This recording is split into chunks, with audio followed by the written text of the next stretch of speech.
treat that you can get your kids to help you with. Holiday cookies make great gifts to share this time of year. And this morning, Chef Becky is making a batch from start to finish, and it starts with a pretty simple dough. I love baking. For any baking recipe, I recommend having all of your ingredients at room temperature. It's very important, otherwise things won't rise properly. So I have 1½ sticks of butter.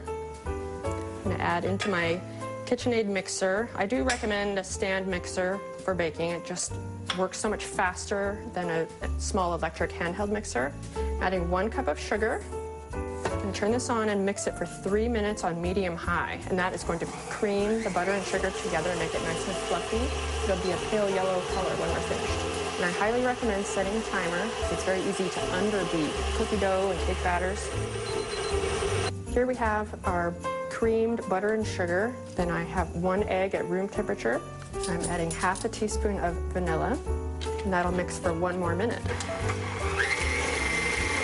So here I have 2 cups of all-purpose flour, also at room temperature, ½ teaspoon of salt, and ½ teaspoon of baking powder. And then I'm going to whisk that together. Then I'm going to add the dry ingredients to the wet ingredients. And I will mix this just until it's combined. Now I'm going to take the cookie dough and put it on plastic wrap so it can go in the refrigerator. It needs to chill for at least 1 hour before we can roll it out. This dough will keep in the refrigerator for about 2 weeks, so it's really nice to make in advance and just have it on hand for when you do feel like making cookies. So we've had the dough chilling in the refrigerator for about an hour, and now we're ready to roll it out and use the cookie cutters. Today I have a very special helper. This is my daughter Ellie. She's 7. You say hi? This dough, it's best if you work with it straight out of the refrigerator. And this dough is perfect for using cookie cutters because they tend to retain their shape better than other cookie doughs. If you're using cookie cutters, that is. I always keep a plate of flour handy to dust my rolling pin. I like to roll it out to be about a 1/4 inch thick.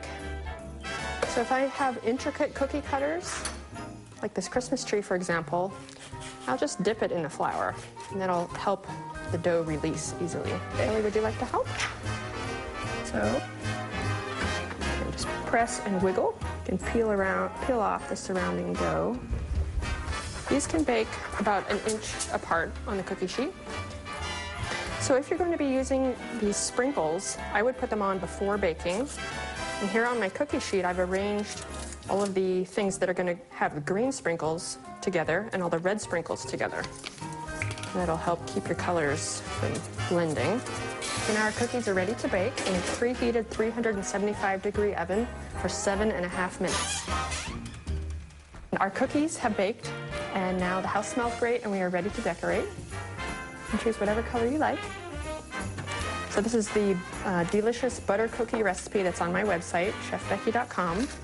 These are the cookies that we pressed the red sprinkles into and baked, and these are the holly leaves. So I'm going to just carefully pipe frosting. What are you working on? Gingerbread man. It's kind of a nice sparkly look. Looks really nice. We've had a fun morning in the kitchen. Today we baked a batch of delicious butter cookies, and now we have a plate of goodies that is ready to share with your friends or family. This is from my home to yours.